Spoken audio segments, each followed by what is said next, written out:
It's time for the Spoony One! Wrestling Show! It's time for the Spoony One! Wrestling Show! I didn't even want to do this show tonight, and it's like, it's 4 in the morning, and like, I figured I'm gonna go to bed, and this show, Impact, was so bad, I realized that if I didn't do this now, I was gonna look at these notes and remember how fucking bad this show was, and I'm never gonna talk about this show ever again. So I persevere. My hair looks awful. But, okay. This show felt like it was about 5 hours long. And I think I even wrote a point where I was like, I think this show is almost over. I'll get to that. Okay. If you're not... I'm almost speechless with how bad this show was. And I don't know why it continues to astound me. But it does. And... okay. It starts off with a global championship match between AJ Styles and Rob Terry. And right away, I don't know why the global championship bothers me as much as it does, but it does. Because the global championship is not the World Heavyweight Championship, it is the global championship. What does that mean? Well, it means that Booker T, back in the day, invented the Legends title, which was his made-up toy title, which meant ultimately nothing. But apparently the TNA Championship Committee, and this is kayfabe terms, they adopted it as official. And eventually they stopped calling it the Legends title and started calling it the Global title. The significance of which it has no significance. In fact, means absolutely nothing. I assume it's kind of like the Intercontinental Championship, which in itself also means very little. But it always bothers me, especially when like Eric Young, I think, was the first one to ever hold the Global Championship. And he said that he refused to defend it on American soil, because apparently you just can. But now, Rob Terry has the Global Championship, and my question was, what the hell does it even mean, even when Rob Terry is ranked number 10 in the bullshit championship ranking system? I think AJ is ranked 8. So, like, he's the global champion, but there are still 9 guys above him. 10 if you count Rob Van Dam. I don't know what it means. I hate the ranking system. It doesn't mean anything. It's bullshit. And, like, Rob Terry's not very good. He's jacked up beyond all belief, but he's not very good. And they had like a 3-minute match, and AJ can't work with the guy. They did kind of one funny spot, which I think is the only spot Rob Terry can really do, where like he picks AJ Styles up and he like military pressed him 5 or 6 times. I was like, that was pretty cool, but that's like, he's not very good. Kazarian interfered like 3 times by leaping up on the apron. Of course, no DQ. And finally, AJ reversed a suplex when Kaz grabbed his ankles and held his feet down for the pinfall. And so now AJ Styles is your new global champion. Yay! And Mike Tenay is like, this is utterly ridiculous. I can't believe a championship can change in this manner. And I'm like, join the fucking club, Mike. This show sucks. Tenay promises that Dixie Carter is finally going to have answers for the ECW invasion. But it's not an invasion because she invited them. And Tenay, this whole time, I really got a good laugh about Tenay, because he looked so pissy. I'm sorry, he looked so pissy and butthurt that Dixie Carter had. I don't even know why he's mad, but he's mad. Like Mike Tenay, he's just like he looks betrayed. Like Tenay looks all pissy at Tazz and says, I've been doubting you since the beginning of the CCW thing, and I want to know, once and for all, if you knew about Dixie Carter's plans. Like this was some kind of underhanded scheme of Dixie Carter's that he was kept out of the loop, and Taz's like, look, I don't know nothing. Like, this is the first I saw of it. Like, when ECW was coming in, I was like, what the hell, ECW? And, like, and Tenay's like, really, Tazz? And Tazz is like, what? What? You know? And I just, what the fuck is with Mike Tenay? Like, and there'll be more. Believe me, this was like the first of 5 fucking segments where Mike Tenay and Tazz are talking about what Dixie Carter's possible explanation could be for this Machiavellian scheme for bringing ECW into the fucking Impact Zone. Like anyone cares. I don't care. And then, of course, since the stupidity of the whole beautiful people situation has not yet reached critical mass, we go backstage for more beautiful people. Where Madison Rayne and Sarita are talking. Madison says, I can't believe they thought... the whole story is like the identity of the biker chick. And Madison's like, I can't believe they thought it was Velvet Sky because... Have you seen Boobzilla? Like, one's in Tokyo, one's in... I don't know.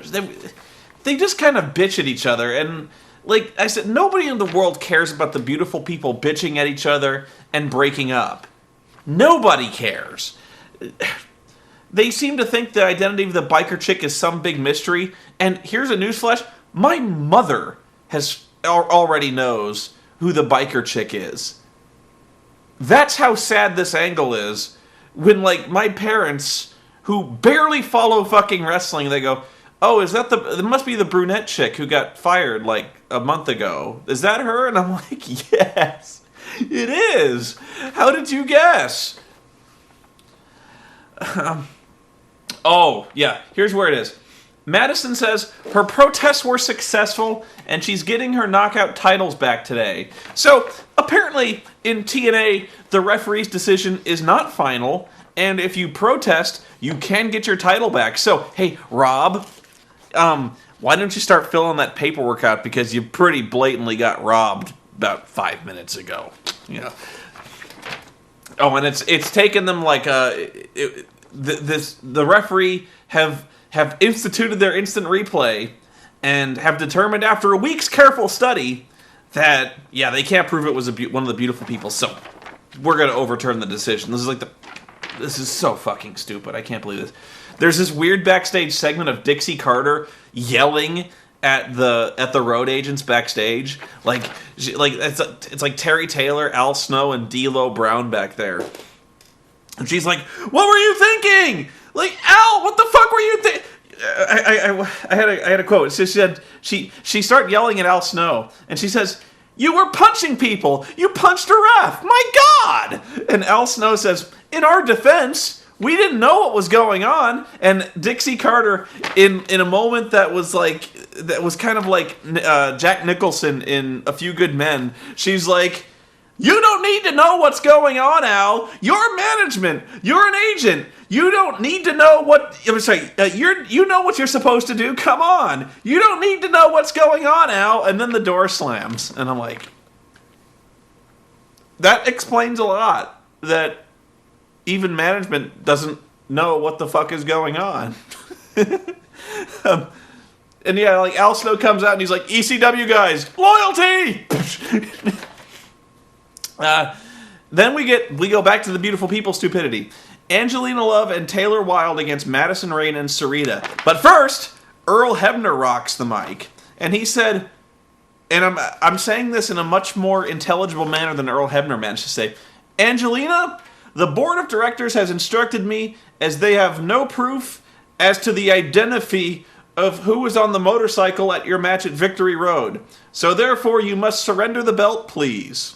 And he said identity. I wrote, "This was a really ugly, fake-looking, horrible fight between people who are supposed to be bitter rivals. Angelina wins with a downward spiral." I can't even convey how shitty this match was. Because it's like, you've got people who're supposed to hate each other. And they're supposed to be like tearing into each other. And they stand there waiting to get hit.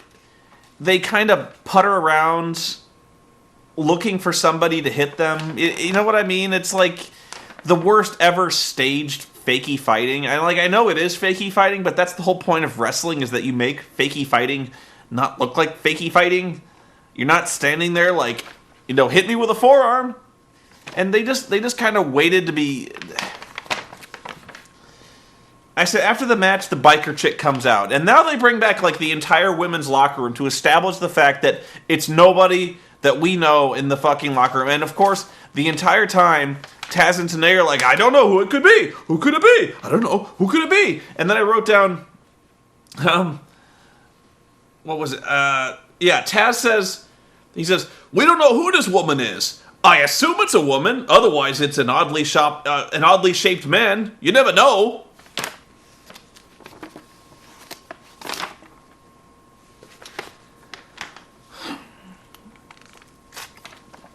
I will read that again, because I almost think this was meant to be taken seriously. I assume it's a woman, otherwise it's an oddly shaped man. Never know.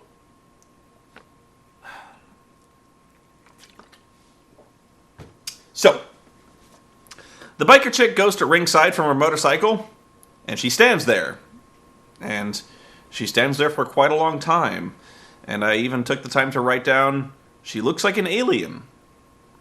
Finally, as the winners are celebrating, Sarita and Madison regroup and jump them, and now the biker chick kind of wobbles into the ring because she can't see shit, and just kind of kneels down and starts strangling Angelina Love. And then Madison gets on the bike and calls for the other beautiful people to follow, and, like, Velvet and Lacey Von Erich kind of stand in the ring, and Lacey, like a puppy who's being summoned by two different masters, starts to wander towards Madison, and then Velvet starts calling her back. She's like, I don't know what the... And then she starts, like, she follows Madison, and I'm so beyond caring. I said, oh, the schism. Next match, Angle versus Hernandez. And if Angle loses, he will retire. I wrote, there's no drama to this match at all because nobody in the world seriously believes that Kurt Angle's career will actually end here.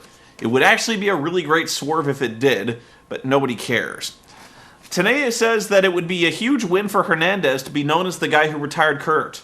Tazz says, oh, I agree, but technically Hernandez is higher ranked than Kurt, so I don't really think if it's... says, oh, I agree, but technically Hernandez is higher ranked than Kurt, so I don't really think it's of any benefit if he wins.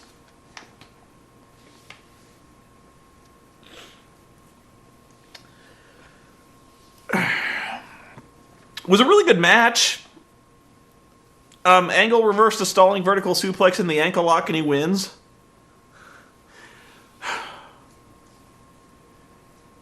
Page 2 gets worse.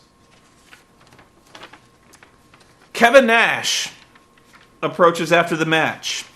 He shakes Kurt's hand, gets in the ring, and for the next 10 minutes, I kind of blacked out. Because they started talking, and they talked for a long time. And when it was over, I knew that they had spoken, and I knew that the words they were speaking were in English. But I had no idea what the fuck had just transpired. So I rewound it, and I watched it again. And I still didn't know what the fuck had happened. So I watched it again. And this time, I transcribed the words that they spoke in an attempt to understand what they were saying. I will now recap the events of this Angle in excruciating detail, so you too will suffer as I have suffered. Kevin Nash calls out Jeff Jarrett. And he says, you know, Jeff, you're actually pretty amazing. You almost had me convinced that it was Sting that had left a log in the punch bowl.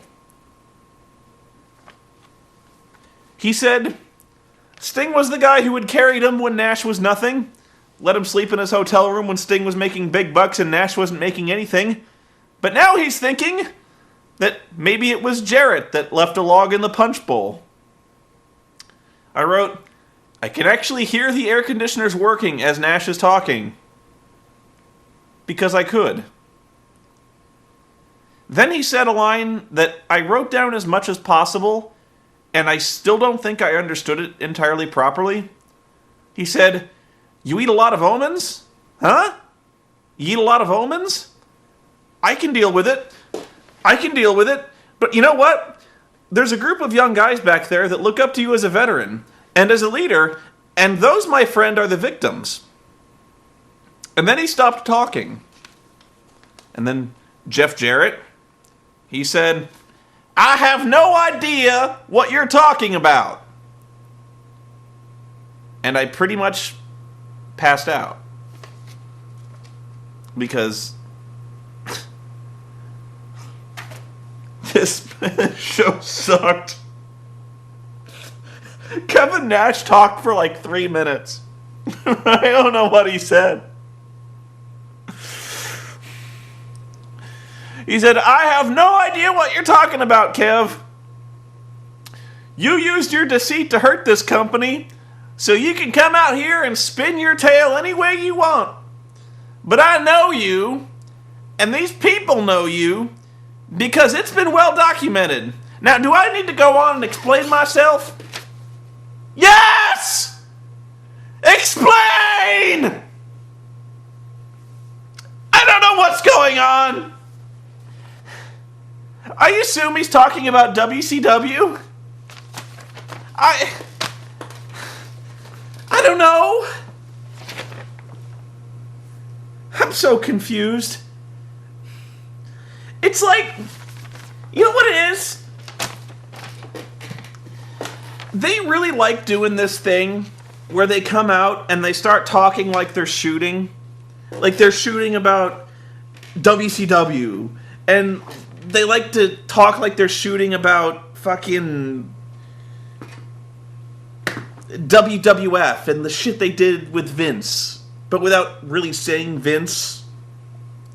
Or, like, they just like to come out and say, like, you're insiders. We're talking shoot now. Like, this is real. Like, that other fakey shit we were doing before with, like, that was this is real. Like, you know, like when they talk when they like Jeff Jarrett comes out and talks to Sting but calls Sting Steve, because now we're being real, you know, like. So Kev, I wrote this line down because he says, no, you know what? I'm good on a history level. Kill it. Thing is, Jeff, I've already come to my conclusion. I get it. I can deal with it. I don't know what he's dealing with. I don't know what he gets. I think they're arguing about how, like, Sting got suspended and how Kevin Nash is selfish or some kind of, like, locker room cancer. Like, he's... I don't know. Nobody knows. Nobody... Jeff Jarrett starts shooting about how Nash hurt the company and betrayed Hogan and Bischoff by bringing Scott Hall and X-Pac in. He did that. And then Nash says, one day Jeff's 3 daughters are going to grow up and finally get that their dad is a selfish prick. And juggle that in your sleep. And I just wrote... I underlined... I don't know... I underlined, what the hell just happened? Because I don't know. Dixie's pacing around backstage, and Kurt walks up to her and asks what's going on. Dixie says that everyone has to have faith in her that this ECW thing is good for TNA. Kurt says that he hopes she knows what she's doing because those guys got a reputation. Of what? being old, washed up, injury prone, and lame? Yeah, they do that. Samoa Joe versus Jeff Hardy. Really strangely, Jeff starts the match by rolling out of the ring to pander to the fans for like a full minute. And another really weird thing happens where TNA takes a phone call from Eric Bischoff where he takes like half the match explaining why he and Hogan haven't been around.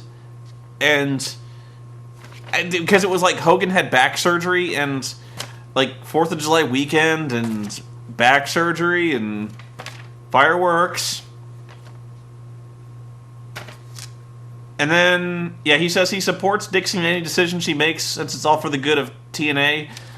I know that Samoa Joe has a really ugly purple bruise on his knee. That was weird. Match went to a time limit draw, which didn't make me nearly as mad as it probably should have, considering that TNA really loves really screw job finishes. Jeff rips his shirt off and attacks, but the ref refuses to let it continue. Jeff Jarrett goes backstage, bitching about Kevin Nash, about how he has a personal stake against Hulk and Eric. Dixie basically changes the subject on him and tells him to tell the locker room that the ECW thing is a good thing. And I swear to God, at this point, I thought the show was basically over. And then when I started to fast forward through the commercial break, I realized I just passed the halfway point, and I very nearly fucking killed myself. Matt Morgan versus Mr. Anderson. Anderson's got a new asshole shirt. He asks if there's any assholes in the building, and when they cheer, he says, well, he's the head asshole in charge. I so don't get this asshole thing. I don't get I don't get this babyface turn. This and Randy Orton, I don't fucking get it. They wrestled a really boring match. I've never been an Anderson fan. He plays possum, ducks a discus punch, and hits the mic check. And then, in a really weird fashion, Morgan, immediately gets up from the mic check and nails Anderson with that mic that drops down and, busts him the fuck open, really bad. I don't get who this was supposed to help. Anderson wins the match, okay, but... Beer Money versus Motor City Machine Guns in a street fight. Really good match. An awesome match, actually. Seriously, this is the best part of the show. When they turn some of the best tag teams they got loose and just have them beat the shit out of each other. It's wrestling! Really good spots included Sabin running for 40 yards and hitting a running dropkick into Bobby Roode's face. I said it was an awesome match. Felt a little rushed because I probably could have gone another 10 minutes and been really good. Brian Hebner took an amazing clothesline that caused him to somersault and kind of turn inside out. That was really cool. And almost immediately afterward, Earl Hebner ate a baseball slide to the face from Shelley, and it knocked out both refs because you have to knock out your refs in a street fight. Tazz noted, no, they can do whatever they want. They could do whatever they wanted before this! It was a street fight, Tazz, you fucking bald idiot! Beer Money steals it again with another beer bottle shot to the head after the Machine Guns had it won. Tazz says something really weird about, the Machine Guns had it won, but if my aunt had a yam bag, she'd be my uncle. I wrote these words down. I don't know what it means. And yet it still makes more sense than the Kevin Nash promo. I wrote, if my aunt had a yam bag, she'd be my uncle. Even Dusty Rhodes, in all his decades of cracktastic bullshit rambling, has never said something as stupid as that. Devon confronts Bubba backstage. I noticed that Bubba's wearing an LAX shirt. LAX does not exist anymore. I don't know why he's wearing the shirt. I think he was just sifting around the t-shirt vendors and found the shirt that nobody bought and just put it on. Devon wants to know if the rest of ECW can count on Bubba having their back. Bubba says no, because he has nothing left to prove with those guys. We've done it all. I said, Bubba's entirely correct. Fuck ECW. Christie's backstage with Rob Van Dam. I really wish they started wrestling at this point, because for the next 5 minutes, it's really obvious that they're just killing time, because Rob kind of just talked for a very long time and didn't really say anything except how awesome ECW is and how he got started there and how it's awesome and how he got started there and how he's awesome.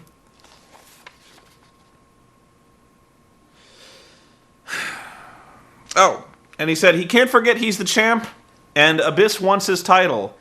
How much you want to bet that Abyss will not get a title shot at One Night Stand coming up? TNA and Tazz talk again about what Dixie will say. I wrote, Jesus Christ. I wrote that 3 times. I said, TNA looks pissed off and says that Dixie owes everyone an explanation. Tazz looks confused. Dixie comes to the ring. I wrote, oh shit, there's like 12 minutes left of this show and it's all going to be Dixie talking. There could have been more wrestling. If it seems like I'm deliriously just in pain, it's because this show is stupid. This is the most pathetic thing. This could be the most pathetic thing I've ever seen in wrestling. This upcoming segment. Because Dixie says,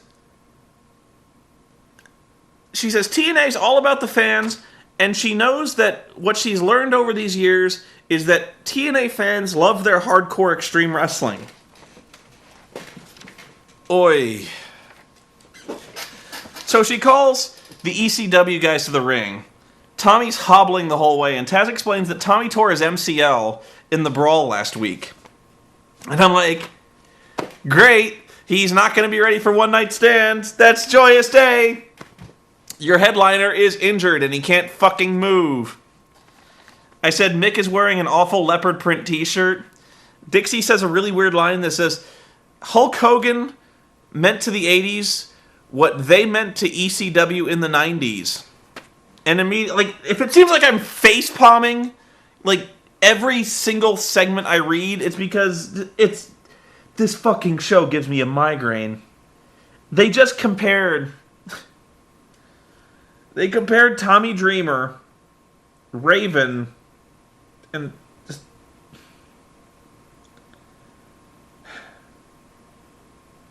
no. No. No. No! No! I said, I'm amazed they're able to get away with mentioning ECW and airing all the ECW chants, and they're clearly marketing this pay-per-view based on ECW. Like, can they do that? I don't think they can do that. And for some reason, they keep hammering home that the ECW guys are faces because they don't do it for the paychecks. They do it for the love of the business and respect for the guys they're in the ring with. It's just really, really weird that ECW is the baby faces in this whole thing. And then they're like, they're not invading. And like, it's like they're painting the hometown guys as bad guys. Like, I don't know why you do that. Then they give the mic to Tommy. And here's where it fucking starts. Tommy, he says, TNA's the kind of place that makes stars out of unknowns and where legends go to reinvent their careers. When you invited me to Slammiversary, I got to feel TNA. I just thought that was a funny line. And I'm going to continue doing this because for the next 10 minutes, Tommy might as well have just gotten down on his knees, spread Dixie's legs wide, and just blown her in the middle of the ring. Because this was the most masturbatory fucking... just... It was the most pathetic...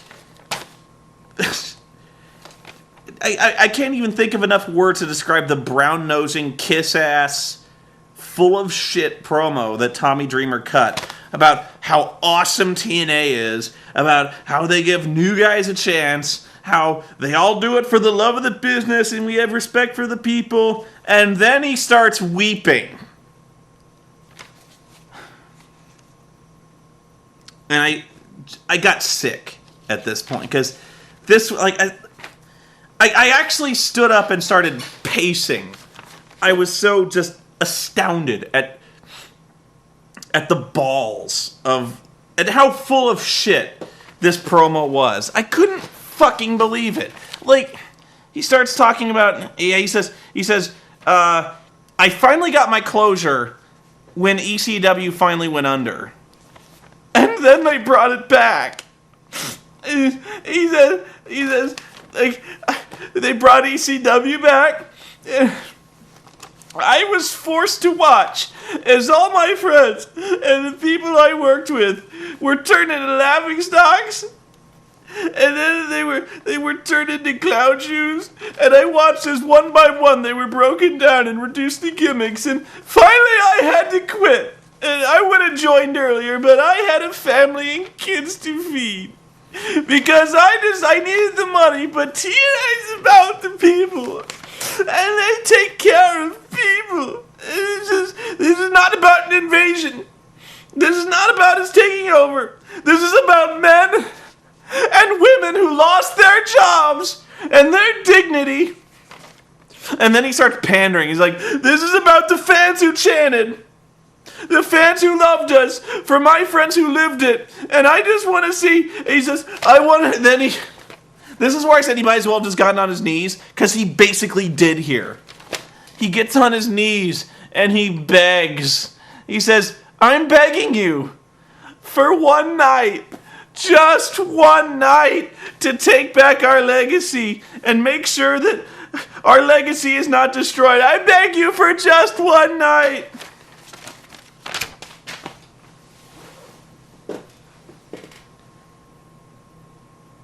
It's so sad.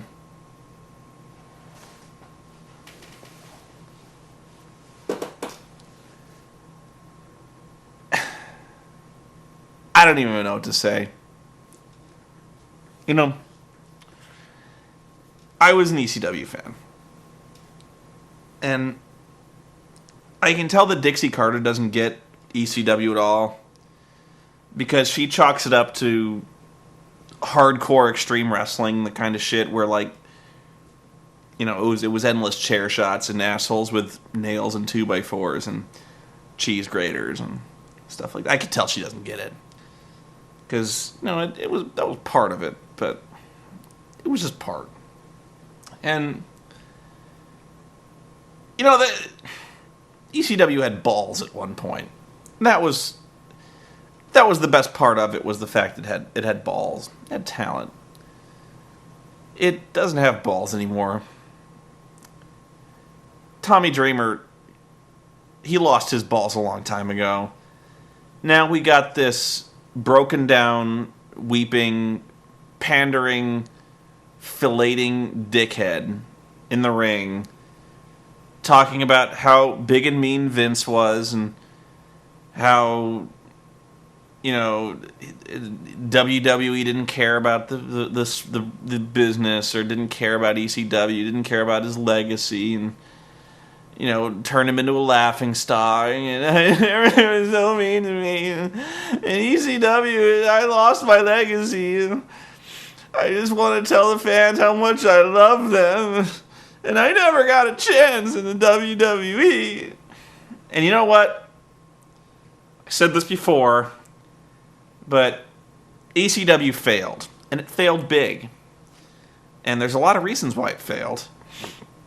Had a lot of good points to it. Had balls, like I said, was very important. Showed us something we hadn't really seen before up to that point. And it was that underground guerrilla style wrestling that was really popular. It was an alternative brand that was bold, it was daring, and it had a bunch of really crazy motherfuckers doing weird shit. Unfortunately, it was very poorly managed.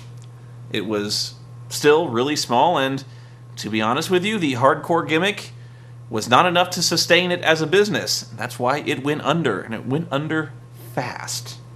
It got bought out by the WWF because, believe it or not, they know how to run a business, and they do know how to book a wrestling show.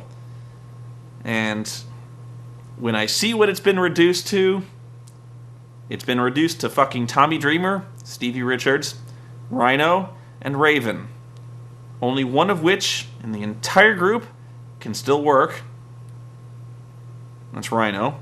And even that, probably a little debatable at this point. And it's been reduced to them begging for another one-night stand in Dixie Carter's ring. The promo was full of shit. It was entirely just... I can't even think of new words for how pathetic all this was, you know. I can't believe anyone's fired up to see this weeping guy pushing 40 promising us how extreme it's all going to be. Because, you know, when ECW was around, like I said, it had talent. ECW doesn't have talent anymore. ECW was about 15 years ago. And that's long over now. It's way over. And it really made a small promotion look even smaller. And it almost made me sad. You know, I mean, like I said, like if Tommy was weeping, I was pretty much already there because, you know, Tommy Dreamer likes to talk about a legacy a lot. And it's like, can you really see what they're doing to this legacy? Like, I would think that Tommy, of anyone, would be able to see the harm that just digging up this corpse and just kicking it a few more times is doing to his big legacy. And maybe he doesn't believe that. Maybe he just needs to collect a paycheck. You know, once again, like maybe you know, I was forced to quit and all this. And maybe he's just saying this because he wants to collect a paycheck, and that's kind of what Dixie wants him to say. Well, I don't even know what to add, but man. I'm really blown away by how small makes it all seem, you know, like and how it's really depressing how bad this show's going to be, because man, like you just look at the talent involved, you look at the wrestlers they managed to get. And I assume they'll get Sabu. And Sabu will fucking kill himself for this show. But it's not going to be good. I'll tell you that right now. And I don't know whether to applaud them for realizing that this invasion thing had no legs. I don't even know if it was a good idea that they called off the invasion and just made it a one-night stand type thing. I probably would have gone with an invasion, because at least you probably could have scraped together some ECW guys who could still work, unlike the Nexus thing. Like the Nexus thing, there's only really two guys in that whole Nexus that can work. The guy who does the 450, Justin Gabriel, and maybe Wade Barrett. I don't know. But like out of all those, there's like those exact two guys who are the only guys who can wrestle worth a shit.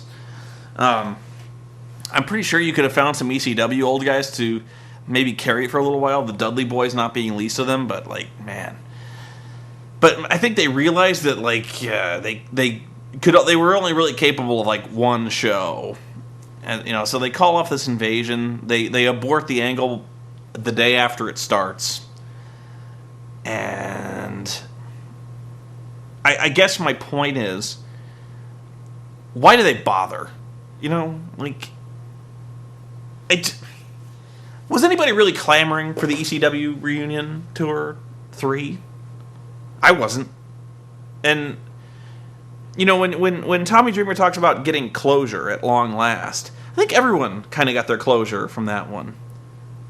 And now Tommy, after getting his closure, wants to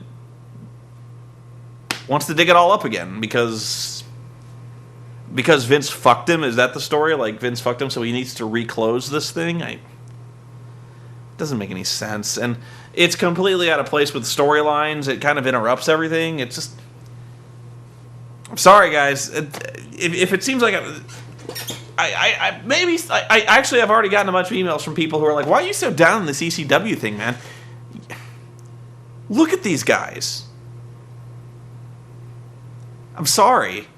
I don't want to be that guy who's like, they're old, they're broken down, and they can't wrestle anymore, but they are. I mean, you're talking about... these guys are athletes, okay? And athletes got a limited shelf life. You know, maybe... You know, 5 years ago, these guys were over the expiration date. 5 years after this, especially Tommy, like... You know, he was kind of busting his ass in ECW, the WWE ECW long after that, but man, he can't do it no more. Yeah, TNA Impact sucks, and I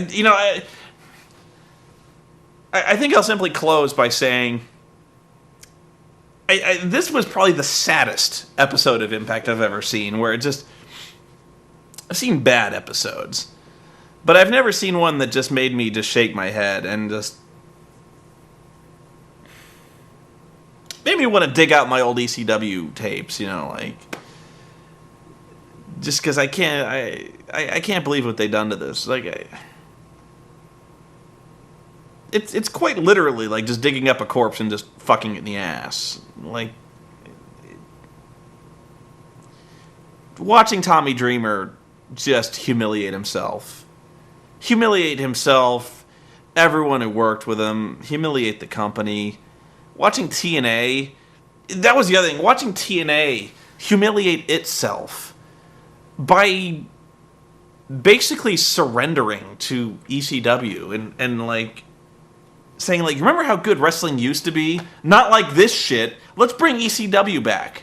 You know what I mean? Like how TNA even considers itself kind of an inferior brand, how it tries to, like Dixie comes out as like, we're trying to emulate ECW with this hardcore wrestling stuff we're doing. That's what we need to bring back, is that hardcore wrestling. Like, you've got such talent. You've got these great wrestlers who you never let wrestle, or at least not as much as they should. You bog them down with bullshit storylines, and then you put them backseat. You put them back of the bus to these washed up, broken down old farts, and who don't wrestle, who by and large never wrestled. Like, honest to God, they pretty much took the worst of ECW in terms of like the hardcore just brutes who hit each other with chairs and cookie sheets and cheese graters and stuff like that. Like, you know, Tommy Dreamer, Raven, Stevie, they had their place, but those were the geeks. You know, they were the guys who were hitting each other with the sticks and shit like that, and it's just so not representative of what ECW used to be. So you've got these great wrestlers, you've got, you know, Motor City Machine Guns, you got, you know, AJ Styles, you got Samoa Joe, and they're like, you know what, this pay-per-view, you guys are benched. We're going to get these guys who made a living cranking each other in the head with chairs and basically just making a mockery of the wrestling business. And there you go. And that's kind of why ECW failed, is because there was a lot of great wrestling to be found there, but in the end, it was a sideshow. It was a carnival for watching idiots like Sabu hit each other really fucking hard in the head with steel chairs and giving each other grade 3 concussions. And so, when you make it a blood sport like that, it's got novelty, but the novelty wore off. And that's the story of ECW. Loved it back in the day, but I grew up. And I think everyone else did too. Apparently Dixie never did, so... That's ECW, folks. Enjoy your fucking pay-per-view, because it's going to suck.